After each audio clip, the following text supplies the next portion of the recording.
right, guys, welcome back to another episode of the Church Hurt podcast. I'm your host, Darryl Williams. And if you're just tuning in for the first time on this show, we interview current church members who have previously left the church and have come back. And on this pod, we discuss the story of why they left, why they've returned, and how they stay and remain in the church today. And we have a special guest today in the studio coming all the way from Nebraska, Gianna Starr. Gianna, how are you doing? I'm good. How are you? I'm great. It's another day. I'm alive. It's nice and warm outside in New York City. Yes, it is. Is this your first time here? Yes, it is. How's the experience been so far? I've loved it. I have taken the wrong subway in the opposite directions I needed to go. So okay, that's good. Check that off the box because we all, even New Yorkers, still do that sometimes. So it is kind of confusing a little bit. Really, the subways? Yeah, just disoriented. Like you go down and you're like, oh, I think I'm on the right one. Oh no, I'm on the wrong side of town. Yeah, but it only goes in two directions, north or south. I'm dyslexic. I'm working on it. Okay, I got you. Have you done anything fun since you've been here? Yes, I went to the 9/11 memorial. Okay. And I went to the Korean War memorial as well. Okay. And did the 9/11 museum as well. So A history lot of heavy nerd. stuff. So I just go for all the historical. Did you, or you're a history major? Yes, I have a BA in history and a BA in international relations. Okay, I'm a history buff too. I didn't study history obviously, but I took AP history in high school. I always took the highest history classes in like college because I was fascinated with events that have impacted the past and impact our present and the future. So I've always been fascinated. Also, I like the history behind the history, the things that are not in the book, and like you dig a little deeper and find out what actually happened and like what events surrounding this pushed this to happen. So I'm right there with you on the history stuff. Are you staying in Manhattan or are you staying in the outer boroughs? I am in Central Harlem. Central Harlem. Okay. Yep, I got an Airbnb. Wonderful. I enjoy the walking and I enjoy just being in that area. So. Have you visited Central Park? I have not yet. Okay. I need to. It's literally like right across the street from my Airbnb. Yeah. But I've been traveling down here and just kind of checking out the shops. I'm going to explore Chinatown today and Little Italy. Yeah, so. I mean, we're in Chinatown, so you might as well. There's lots of shops. Don't buy anything off the street. Canal Street. It's all fake. But anyway, other than that, there's a lot of shops and a lot of things to explore. But listen, thank you so much for flying in to New York to sit down and record a podcast for an hour. Yes. A lot of people that have come in the last week, first time here. So I like to say we're fulfilling dreams of having people visit New York for the first time on this podcast. So I'm very happy about that. All right. So you're here today because you experienced church hurt in some form or fashion. But before we dive into that particular story, I always like to go back to the beginning. Tell us who Gianna Starr is. What was your upbringing like? Yes, of course. So my story begins with my mom. It actually doesn't begin with me. My mother is a third-generation Adventist, born and raised Loma Linda, California, Adventist schooling her whole life, went to boarding school in Monterey Bay, OC. Wow. We love our oceans. And she then went to Pacific Union College, went back to Loma Linda, got her master's. While she was at Monterey Bay Academy, though, she met a guy and they dated for 8 years. Okay. And he decided that he wanted to get married, but wanted to continue dating once they finished their PT program. And my mom, they had crossed lines that was not good for young Christians. And my mom was very heartbroken because she wanted to become right with God and didn't want to continue just dating. It's like, we've been together 8 years and you want to just keep dating? Like, my mom's like, no. And ended the relationship. She met my father at work, who is not Adventist. My father was actually born and raised Jehovah's Witness, but throughout my childhood, he was agnostic. Okay. And they are still married to this day. And he's still agnostic till this day? He is wrestling with Adventism. Okay. So it is a different dynamic because my mom then I'm from Fresno, California. I don't know if you know, but Pastor Stephen Bohr is the home church. I know the name. Yeah. Is my home church. So very conservative Adventist with a non-Adventist father. Yeah. So my family and childhood was filled with turmoil. So that was like my background with my family. And then I don't know when it started, my sexual abuse. I just know it ended when I was about 9 or 10. So from From your father? From not from my Oh, father, okay. from another relative in my family. Okay. They themselves were just a child, and they were being sexually assaulted by someone else, and they did it to me. Older child, like maybe teenager, like preteen? a year or two older than me when I was a That's kid. wow. Oh, wow. Yes. Yeah. So like they were only like a year, 2 years older than me, and they were being, I think, molested by someone who was a teenager or something like that. And so That's tough. yeah, it was a chain. That's Yeah. what we always kind of refer to it. And so I felt very disconnected from everything. My mom talks about me being a kid. I was ripping my hair out. I was sick a lot that I still deal with to this day. And so my childhood was not the best. That's a lot there. And I was not expecting that intro. So let's just kind of go No, back no a little worries. bit. Father and mother get together. They have you. Are you the only child? I am my parents' only child together. My Okay. father has 3 daughters from Okay. previous relationships, so I have 3 older sisters. Okay. Were you guys all raised together? Yes and no. So my oldest sister is 16 years older than me. My next sister is 8 years older than me, and my Okay. next sister is like 5 years older than me. Okay. So all very different dynamics, Yeah. different upbringings, different age ranges. Yeah. So, okay. So if your father was agnostic while he was dating your mother, who was a serious Adventist Christian, how was the tension with religion in the home then? It was filled. It's filled? Explain that. It was a lot. My father was not super positive with Adventism growing up.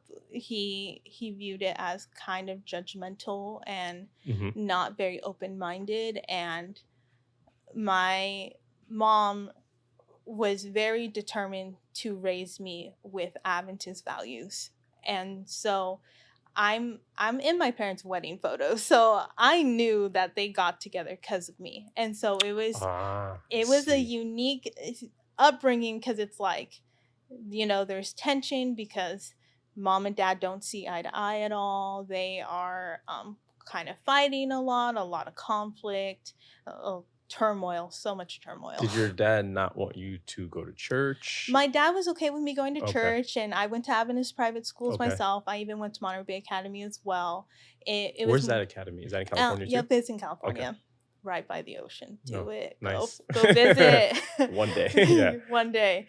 And so my father was supportive of me being involved in the church. He just sometimes felt like it was very judgmental of him and his family that were all Jehovah's Witness, or of my sisters. And so there was perceptions about Adventists that my father had growing up that he doesn't have now. Thank goodness, times have changed, and Yeah. seeing that It's changing slowly. it's slowly changing. But surely it will. Yeah. Yeah. We have faith. Prayer Yeah. works. Prayer works indeed. Wow. Okay. So the tension comes from because he had a view of Adventists, but your mother wasn't necessarily beholden to that view he had because he wouldn't have been with her. Yeah. But he didn't like this sect of Christianity, if you will, Adventists, and that kind of brought. They always like fighting regarding about what the family should be. Yeah, kind of like what the family should be.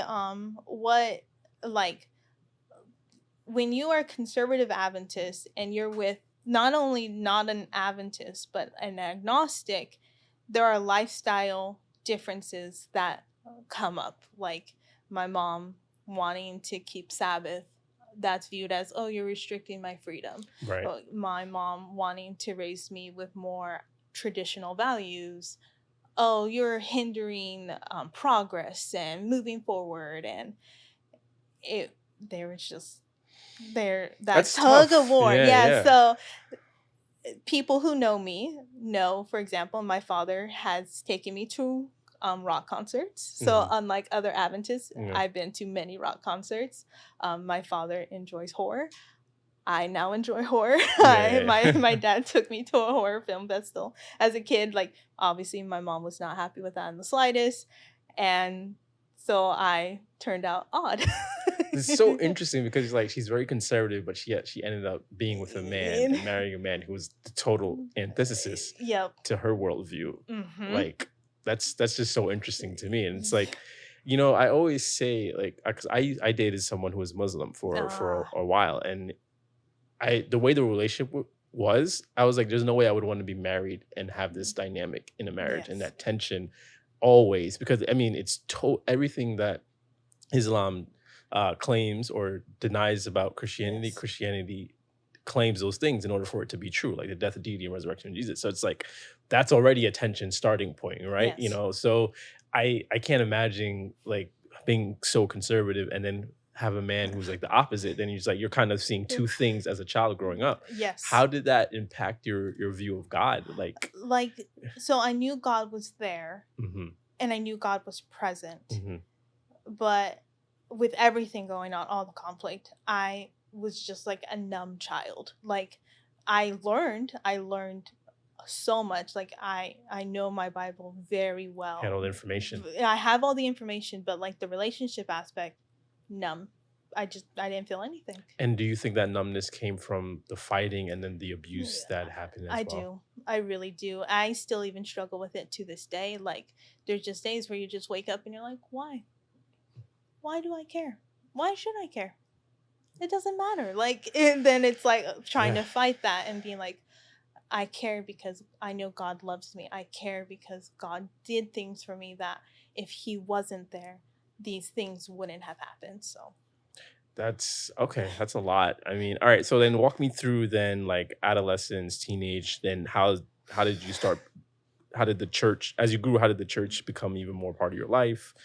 so in I was around 14 ish. My parents caught me being sexually involved with my boyfriend at the time, and my mother was very livid with me, and Mm, I was getting back in the car going back home from home leave back to Monterey Bay Academy, and my mom turned to me and said, Gianna, I thought I taught you don't have sex outside of marriage, there's consequences to it.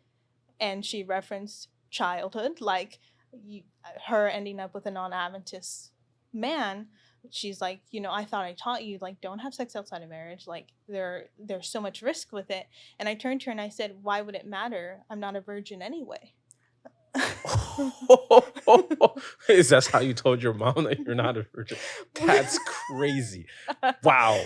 What was her reaction? My mom looked at me and was like, what are you talking about? And I looked at her and I said, I finally told her what had happened when I was a kid, Yeah. because that entire time I was silent. How long was that going on for, by the way? We I didn't really don't touch on even it. know Okay. when it started. Like, I literally have no idea. I just know it ended when I was about 9 or 10. And Okay. like I said, like, they themselves were also a child. It wasn't like a predator seeking Right. prey. So how do you even deal with that, Like, yeah, because it's like, I don't look at them and think Mm. you're a monster. I look at them and think something more horrific was happening to you and you had no idea how And you to were cope with. imitating that behavior as a Yes, child because you thought this was normal normal. inner interactions. Mm. And so to this day, I still see them. I love them. They Oh, know I've forgiven them. They've even apologized to me. So, like, we've that like, takes heart transformation to be able to do that. Like, yes, that's only a God thing for it sure. really is. Like, and I know they still struggle and I know they still have their own trauma that they are working through. Yeah. But, like, I don't resent them or hate them in the slightest. I'm Yeah. like, they just Yeah. need support and Yeah. I try to be there for them when I can. Wow. That's listen, that takes Jesus to That do something really like that. does. All right. So take us back to the scene in the car. You Yes. said that to your mom. What happens? Mom looked at me and was like, Gianna, what are you talking about? And then I told her, Okay. and she was obviously mortified. We're driving, mind you. My mom starts tearing up and she's like, I'm sorry I failed you. And I'm just like, Mom, no one would have known. How would you have known? No one would have known. Like, if I had never said anything, no one would have known. No one would have had any idea. And it opened up the conversation of my mom even herself admitted when she had ended her relationship with the Adventist and it got involved with my dad, she herself felt like, well, why does it matter? So often in Christianity, we're taught if you're not a virgin, good luck getting married. Yeah. Because if you don't have your virginity, then you're not going to have a happy, successful marriage. So then what's the point? Yeah. It's unfortunately, like, sure, there is a reason for waiting, right? Yes.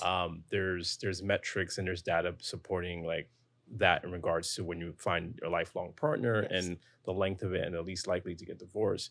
However, I think we just have a bad way of delivering that as Christians in general. Like, Yes, we I do. never had a formal sex talk when I was growing up. It was just like, don't have sex. It's a sin. Oh, Period. Like, leave it oh, at that. No breaking it down, sitting around like, why is mm-hmm. this way? What was God's ideal Yeah. and in the beginning? And what is the ramifications and the consequences Mm-hmm. if you give yourself to someone you don't plan on giving yourself to for the rest of your life? Forming soul ties with people you have no intention with being with Yes. long term. So it's like I feel like we have to do a better job of explaining that to the younger generation, because we can't just say that and assume that they're going to listen, because people are out here having sex in the church, Yeah. and they don't want to. They're guilt ridden. So they're going to keep it a secret because don't want to be Mm-hmm. condemned. But also, we need to stop acting like virginity is this platform to aspire to, because in the end, the virtue is not necessarily in being a virgin, but in like, hey, I'm going to give myself to someone for the rest of my life, Yes. mind, body, and soul, and spiritually. But there's no virtue in just being a virgin itself, Yes. And I think we spin it that way, and then there's immense pressure, especially on young women, Yes, for that. Not so much from the men. It's like they don't really care, which is a problem in itself. Yeah. But I think that pressure, then when you fall, then it's like, what's the point? Like, Mhm. like no, I'm just gonna continue in this path. Yeah. So you and your mom have that conversation. I guess you guys have been bonded a little bit. Yes, my mom and I to this day are super close. That's I good. call her and talk to her an hour every day. That's nice. And I've done that since high school. Actually, even before high school, like we and I were super close just because all the turmoil. She and I became just super close and just have stayed close. So yes, we have that conversation. I'm on high school, relationships end, relationships bud with my romantic life, and my behavior doesn't really change. My mom is kind of aware of it, but she doesn't want to confront me either, because I think she could tell my child doesn't care. And I need to let my child work this out, Yeah. which I think, at least for my dynamic, was a blessing, because now I can say, after everything has happened to the present day, I've been married soon to be 5 years. Congrats. I married a man who knew I had a past, and his approach was, how can I judge you when I've imagined sleeping with hundreds and thousands of women through porn?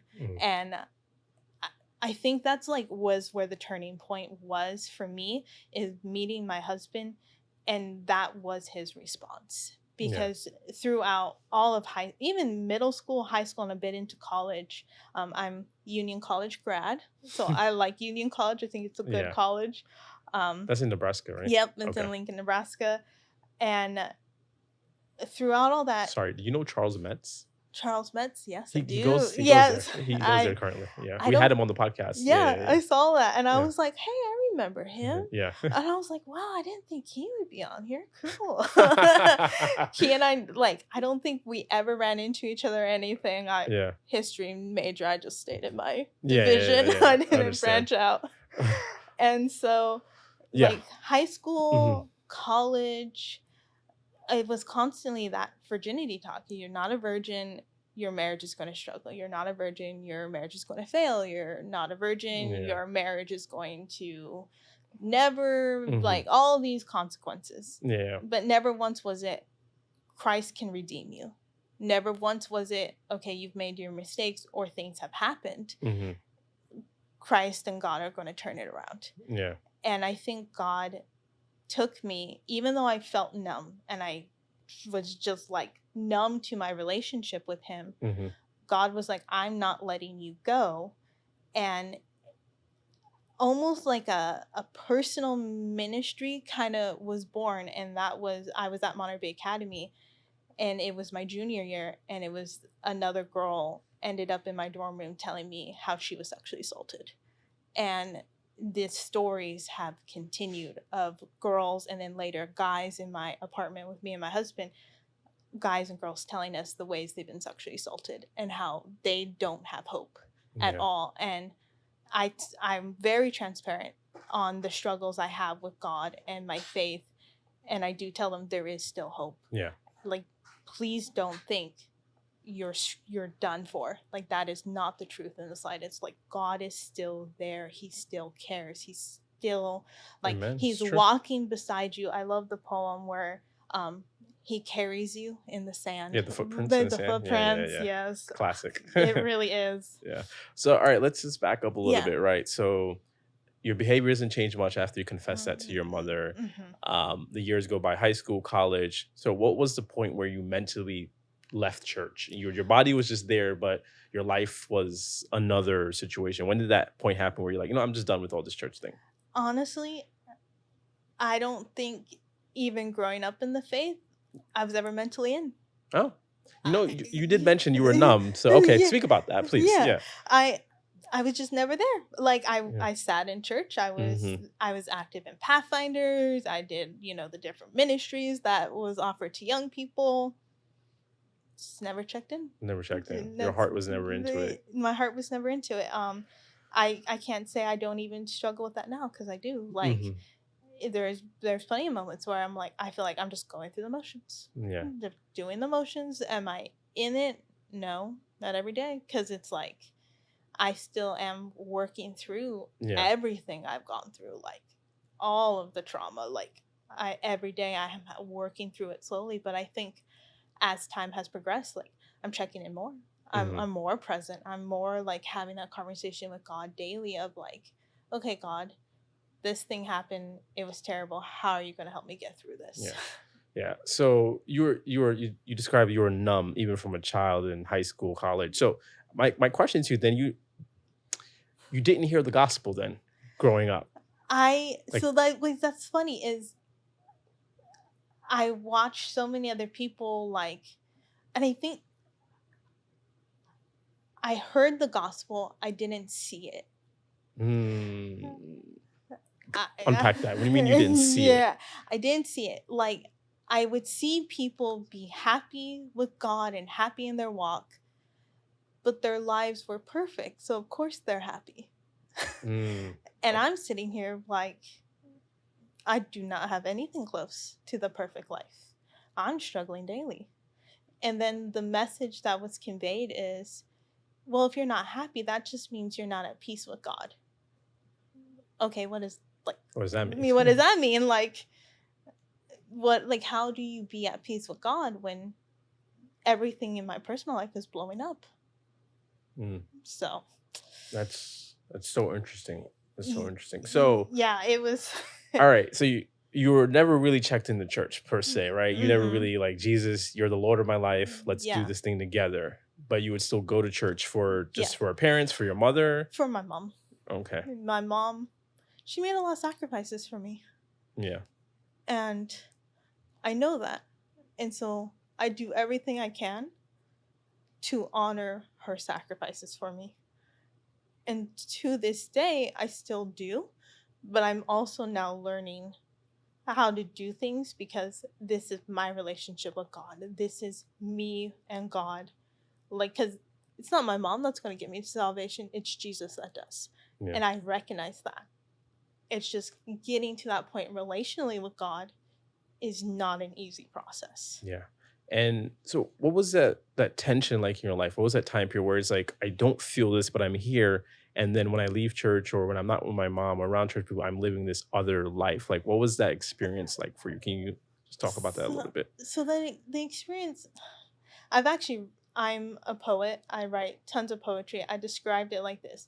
I go to church Saturday morning trying to meet God, to only go to hell Saturday night meeting the devil. Oof. Whoa, that's deep. Oh, okay. So that describes your life. Yeah. For how long?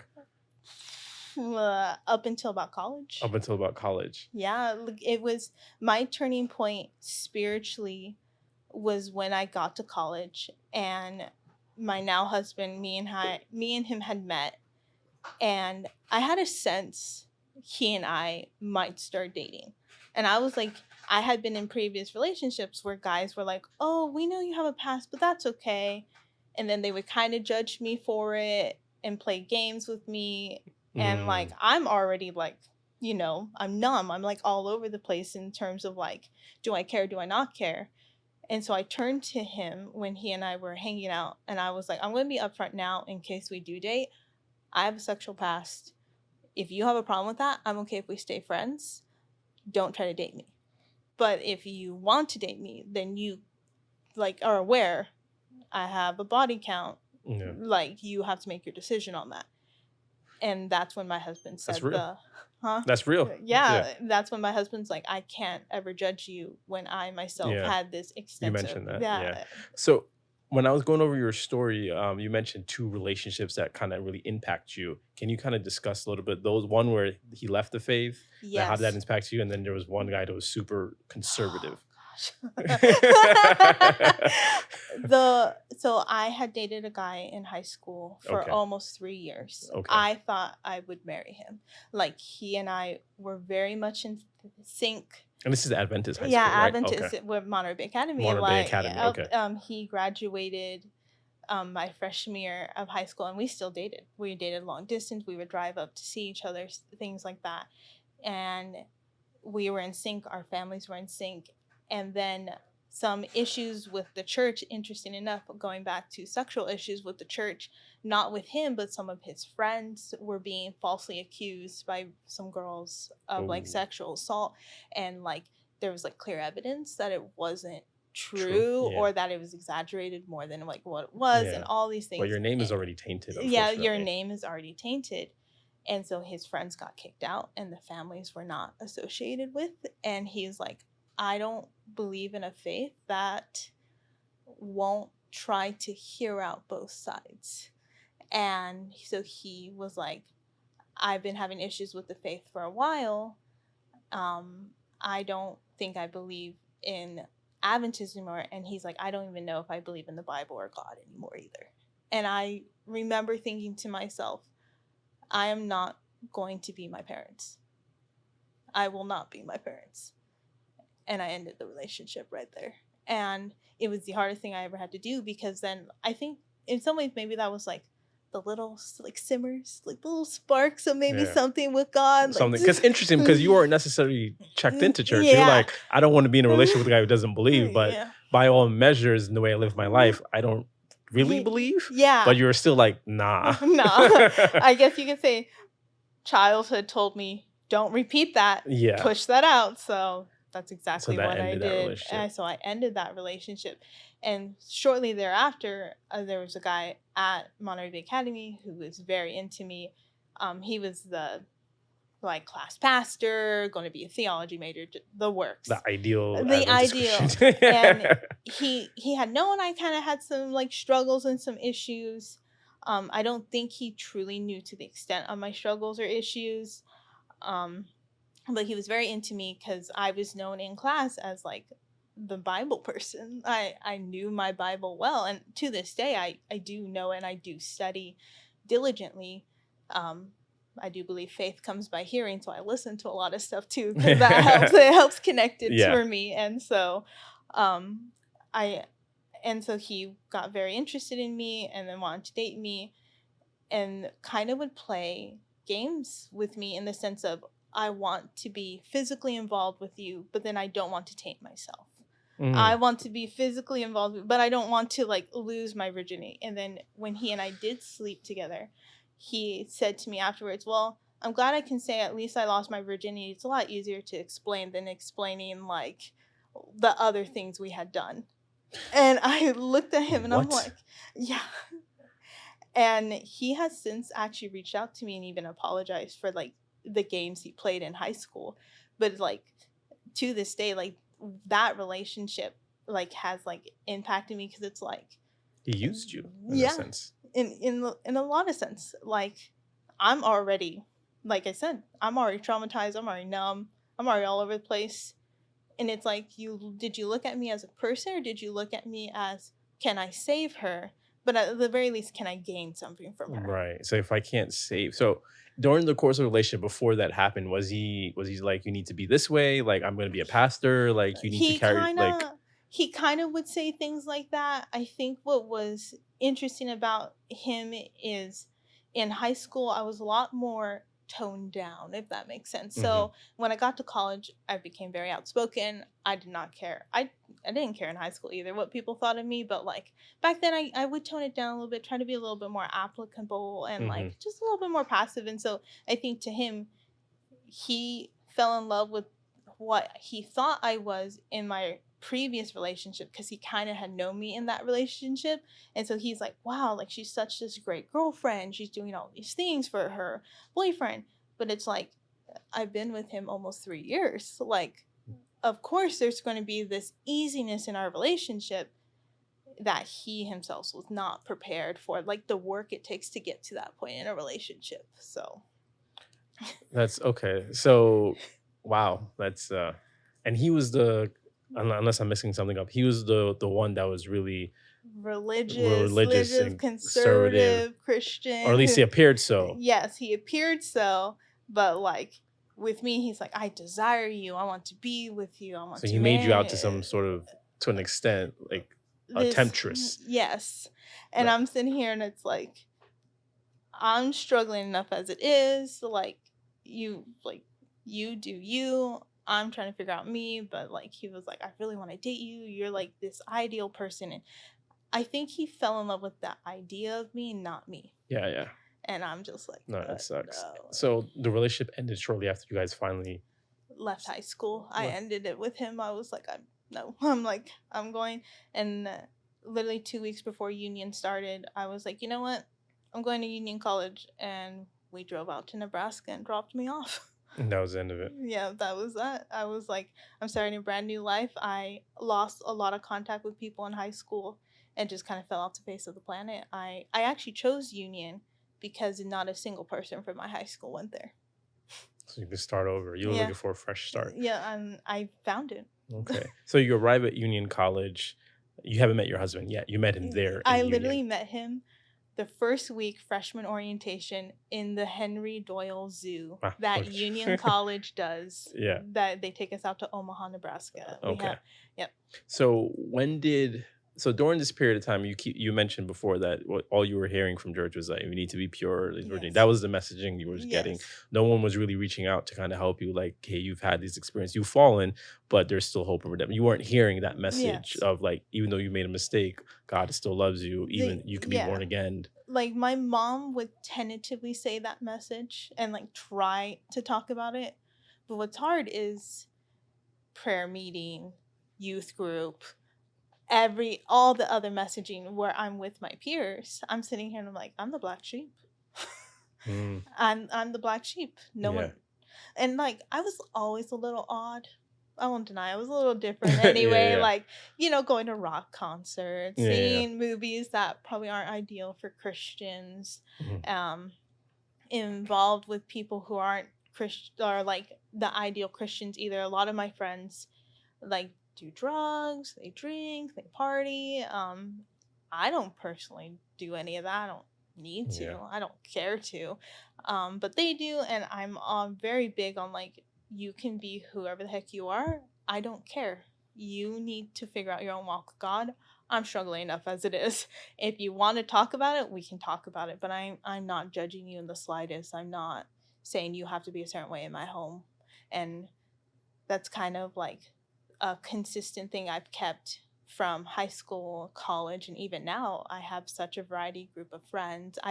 Funny enough, I have a lot of friends who've also walked away from Adventism, and they know I'm doing this podcast, and they know I'm praying for them. I hope they listen and get something from it. Yeah.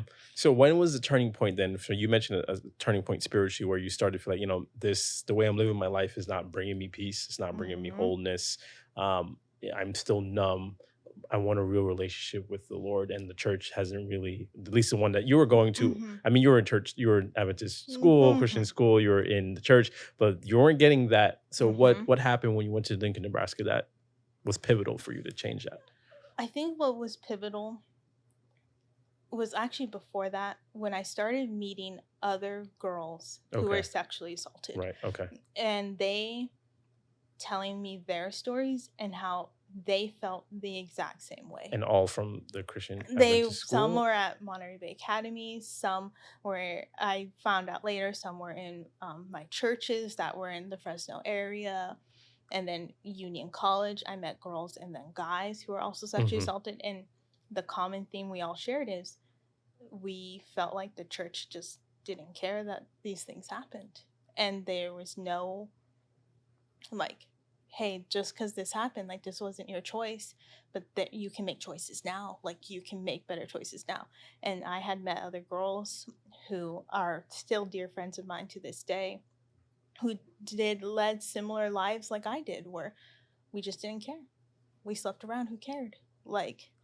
And like now, I've lost touch with some of my friends, but I have heard from, Adventist grapevine, it's so small, that they themselves have like made decisions to turn their lives around as well. Amen. And it's like, what's sad to me is I wish, even in the greater Christian community, there is someone out there willing to say, hey, okay, you made these mistakes, but you can stop making these mistakes, and here's why you should turn it around, and God redeems you. You're not broken permanently, because I agree with you. We constantly tell girls, well, you're not a virgin anymore, and you're broken when you do that. And then it's like, well, what's wrong with being a little more broken? We're all broken. Yeah, That's we're why all broken. We need of a savior, like we're all broken. So I mean, I think about the woman caught in adultery story, right? And I think that can apply to men and women who have, especially grew up in a Christian environment where that pressure, like, to stay pure, quote unquote.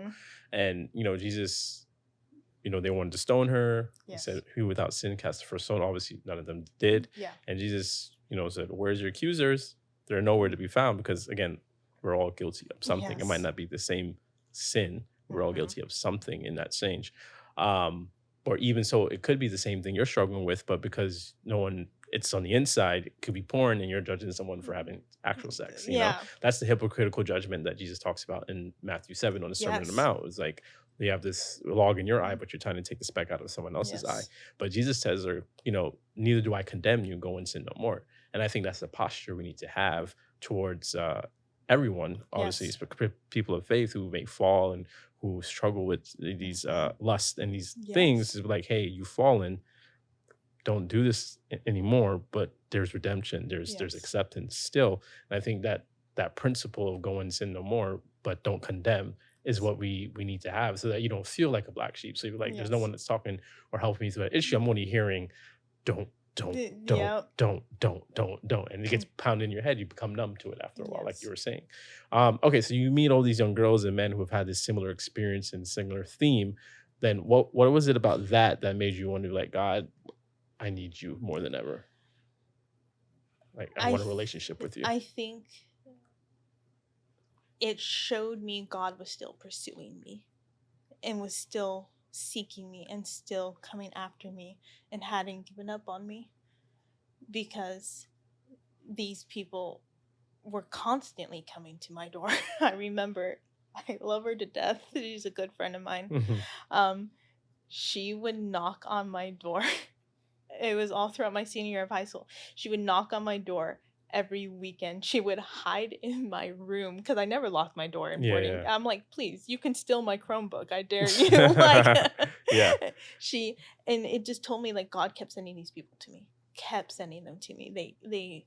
They would say, you have an aura about you that I don't see in other people of faith. And I'm like looking at them and I'm like, I feel numb. What are you talking about? That's crazy, right? It's funny how God starts, like, I'm gonna bring these people to you, even though you're not there yourself yet. But God is like, I want to bring something out of you. And so God kept sending people and more people and more people. And then I think at some point I woke up, and this would have been in college. I woke up and I realized maybe I did have a relationship with God. He's just been carrying me. And I didn't realize it. That's deep. And that's what I believe. I think I woke up and I was like, even though I feel numb, that means maybe God's just carrying me today. I have nothing. And so God does everything. That's what I've come to believe and think even now. He was like, I'm not letting you go. You will be here. Yeah. And so he clung on. Yeah. That's good. Yeah. I mean, we often God never leaves our side. Even when we Yes. fall and we go out there and live our life. I think in Revelation, like he's standing at the door and knocking. Yeah. And you know, we typically use that verse and witnessing to someone who's not a Christian, but in the context of the verse, he's talking to believers already that, hey, I'm standing at the door and knocking. If any man hears my voice, I will come in and sup with him and he with me. And I think that's probably through those people that were literally knocking at your door, that Jesus was knocking on the door of your heart and just like letting these people in so that you can eventually see that, hey, I'm here this whole time. Yes. And when you came to that realization, how was life different for you? Life, I won't pretend that I didn't struggle, of course, sexually with my husband. So that was still always going to be a struggle. And so my husband and I, we made the decision. We got married fairly quickly. I got married at 20. He was 21. Wait, how quickly after you met did you guys get married? A year and a half. Okay, that's reasonable. I think you should get married within a year. Anyway, that's just my take. I actually agree with you completely. Yeah. So you're not alone on that. Like, it's not wise to play with temptation. So I do encourage other individuals, don't do long engagements if you can avoid it. And also, it worked out because my husband and I got Pell Grant and avoided student loans. So shout out to God. Yeah, thank you, God. Like, get married young, people. Yeah. And so he and I got married. And yes, like, marriage definitely had its struggles and its issues, but like I've told people, like, sex life is not the issues that everyone says. Like, and yes, if you do sleep around, you could bring sex life issues into your marriage, but that's not always a guarantee. If you are truly trying to seek God and say, hey, God, take this from me, take this burden from me. And so I tell people there is hope. It does turn around. I'm like, look at me, like, look at all this that I've done. And I'm living a very happy, satisfying, like, life and marriage. And like I said, my husband and I do struggle. He drives me up a wall. But isn't that every marriage? Every marriage has its struggles. So just because you're running out of time here, just want to quickly backtrack. So when you met your husband and you stated that claim, like, this is my life, and he's like, how can I judge you? And then you guys embarked on this relationship. How did you go spiritually? We really tried to use like, we did a lot of premarital books on marriage and Christianity, and we, to this day, like, we try to attend church events and be active in church. My husband's a little bit more introverted and shy than I am. Is he also Adventist Christian growing up? Yep. Okay. My husband, funny enough, homeschool boy from Denver, Colorado. Oh, wow. I was homeschooled for a couple of years. My husband loves homeschooling, and I'm just like, cool. So my husband was homeschooled type of boy. Got you. He's a bodybuilder, so it sucks. He's trying to get me in the gym, and I'm like, please no. So my husband and I, to this day, like, we both try to have worship together, and we both try to have prayer together. Prayer has more been our focus than worship, just because. But prayer is worship, though. Yeah, we say these things like worship is this, that. No, but it's all worship. That is true. Trying to have devotions together. We just moved to Denver, Colorado, and so once we kind of get into routines, we really want to have, like, devotions together and, like, really, like, turn our spiritual life around and really start trying to take it more upwards. So. Awesome. That's great. And I'm glad that, you recognize that God didn't leave you throughout this story, that he was still there knocking on the door through these people. And then you met your husband who was like, how can I judge you for the same thing I'm struggling? It's the same spirit that you're struggling with. You might not have been sleeping with people, but you're watching porn, So it's like, how can he judge you for that? And that you guys embarked and wanted to do things the right way and walk with God, and then got married. So what I wanted to ask you then, like, 2 questions as we wrap up, maybe 3. No, yeah. 1, how has your experience impacted your personal ministry to this day? I am surrounded by many individuals who have been, I did not pursue them in the science. God brought them to me, who have been sexually assaulted, and I continue to tell them there is hope and that God can turn it around. Like even if you're struggling, even if you've slept with 100 people, does not mean you're doomed. Like, you can get through this. You can get past this. And I tell people all the time, I've been reached out by people on social media even. They've kind of heard me talk about, like, what I've gone through. And I tell them, like, no one's here to judge you. No one's here to condemn you. I'm definitely not going to judge you or condemn you. I do not have any of that. Like, come to my door, come have a hot meal with me. There is hope. That's awesome, because at the end of the day, there is, because if there is not hope, then why? Like, and like I like that you mentioned, like, is it harder on your marriage? Sure. But if you're not actively seeking both persons redemptively to deal with the issue, then it will fail. Yeah. But there's always exceptions, and when you're with God, you will be the exception, to the rule. So my other question is, how is your relationship with the church today? Like, when my husband and I, like I said, we just recently moved from Lincoln, Nebraska to Denver. Yeah. I was very active in the church. My husband and I attended the early morning service just because less people. It's just easier to find a seat. And I was involved with ministries, and I hope to find a church to be very active in Denver as well. Okay, so no lingering resentment or anything. No, okay. I tell people that the church is filled with people, and we're all broken, we're all hurting. Like, I try to get people, like, I know a lot of friends of mine who have walked away from the faith have a lot of anger towards the church for not handling their sexual assault the way that I think would have been appropriate. I recognize the church couldn't have done anything for me because I was silent. That's true. And that's being real. Thank you for being real about that. Yeah, I was silent. I didn't tell anyone. I didn't tell teachers. I didn't tell friends. I tell my mom when I'm 14, almost 15, because she catches me. Like, no one knew. Yeah. So what would your message be to the body, the church as an organization, in terms of how to not just give people the virginity gospel, if you will, right? Honestly, like, how would you say they should better approach young adults who are surrounded by all of this? Like, what should the messaging be? Because that's what you were hearing, and it didn't help. Yeah, the virginity gospel. Oh my gosh, we could do a whole nother podcast on that one. Yeah. You are hindering the young people more than helping the young people. If you want individuals not to be sleeping around before marriage, then you actually have to explain to them that even if you've had sex before marriage, God forgives and God changes. And if you're not telling them that God forgives and God changes, and you're just giving that virginity gospel, you will continue to push people out of the church. And I am constantly dealing with that battle now with other friends of mine who are struggling. Yeah, no, that's good. And I think, like you're saying, it has to, because you're making an assumption by just saying that everyone is going to follow, and no one's have done it yet. Yeah. But there could be people hearing it, and it stings a little bit, because, like, well, okay, what's the messaging for those who have fallen? And like you said, explaining the why. Yes. I think it's very important to break that down, like why you don't want to go out and form ungodly soul ties with many different people. I like how one pastor put it, and then this was a series that really helped me when I was dealing with less, is like, when you're sleeping around with different people, you're marrying people without the covenant, right? Yes. So, like, marriage is a covenantal agreement, and when you consummate the marriage, that's when you're married in the eyes of God, right? Yes. But we're doing this with many people with no covenant, so it's very important to explain all those things, and I think that'll make it different, because we need to disciple people more so than tell people things, a list of rules to do and to follow in order to live this godly life.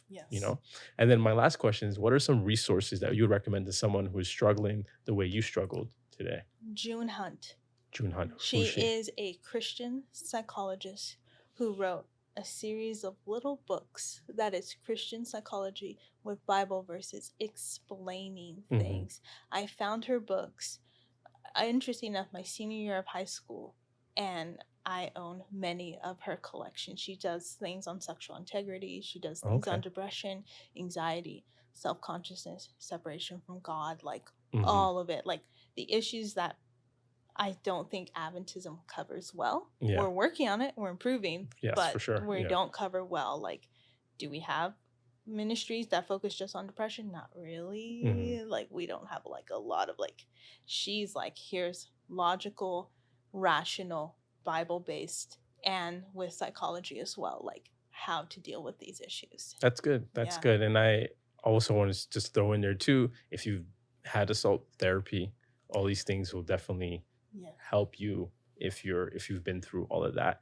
Well, Janet, thank you so much for sharing your story. That was powerful, and I like your story, and I like stories like this because it's still like till this day you're like, I'm still working through it. Like it's messy, there's no pretty bow tie ending. Like I came back and I'm singing in the choir and I'm doing this and it's all sunshine and rainbows, but it's like, no, I'm still struggling through it. I'm still working on a relationship with God, and I like these episodes because then it's real for people. It's like, not to discount those who had that ending, but also it's like, hey, majority of people are still working through this and struggling, and those are the people that we want to listen to the podcast. It's like, okay, she's in a better place, but she's still working through it. She's like, I'm still trying to go to church more, I'm still trying to do more devotion, but you're still walking the walk and fighting the good fight. And I appreciate that about your story. So thank you for sharing and coming on the pod.